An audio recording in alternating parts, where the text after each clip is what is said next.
Hello viewers, welcome back to my channel. और जैसा कि आप इंग्रेडिएंट्स देख ही रहे हैं कि मैंने कुछ इंग्रेडिएंट्स सामने रखे हुए हैं और आपको पता चल ही चुका होगा कि हम क्या बनाने जा रहे हैं। चलिए, अगर नहीं भी पता चला तो मैं आपको बता देती हूँ।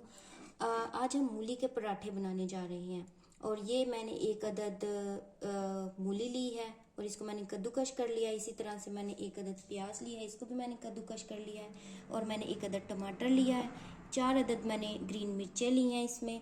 और मैंने आटे का डो पहले से ही तैयार करके रख लिया है।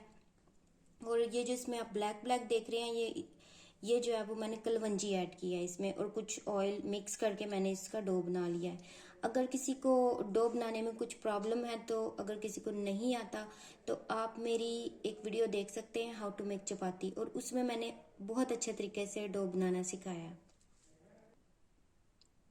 तो उसके लिए हमने पहले तैयारी करनी है अपने मसाले की।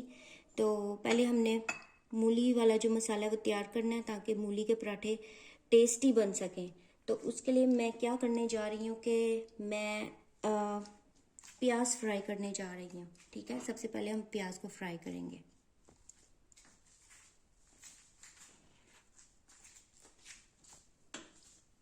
तो व्यूवर्स, जैसा कि आप देख रहे हैं, मैंने एक बर्तन ले लिया है, मैंने देचकी लिया है, इसमें मैं प्याज फ्राई करूँगी। ये मैंने आग जला ली है,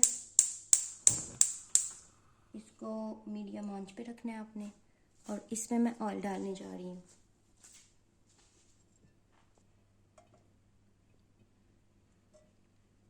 ऑयल का आपने इस्तेमाल हस्बे ज़रूरत करना है, क्योंकि इस जो हम मूली वाला मसाला तैयार करने जा रहे हैं पराठों के लिए, तो उसमें जो है पानी नहीं आपने ऐड करना।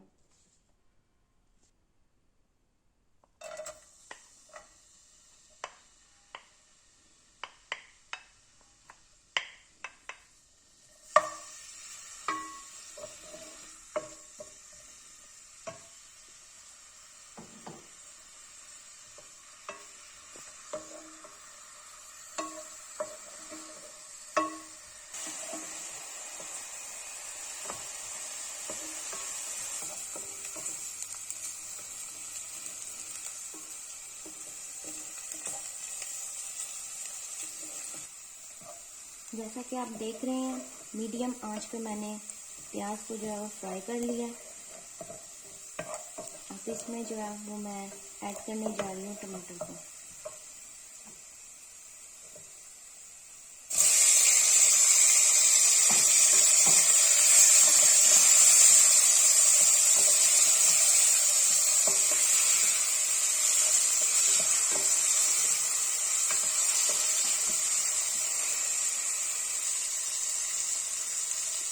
मैं इसमें जीरा पाउडर ऐड करूँगी,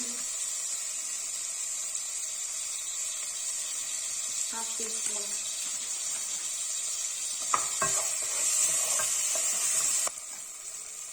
वन टीस्पून इसमें मैं अजवाइन ऐड करने जा रही हूँ।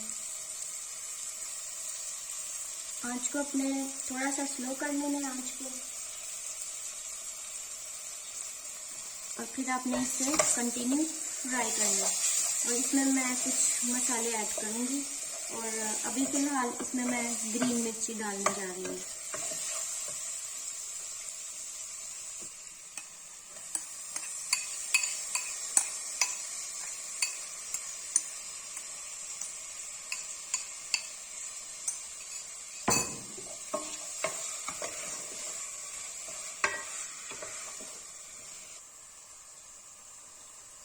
इसमें मैं नमक ऐड करने जा रही हूँ, 1 फुल टीस्पून। हल्दी 1/2 टीस्पून। मिर्ची मैं इसमें ऐड कर रही हूँ 1 टीस्पून। अब आप इन सब मसाला जात को अच्छी तरह से भून लें।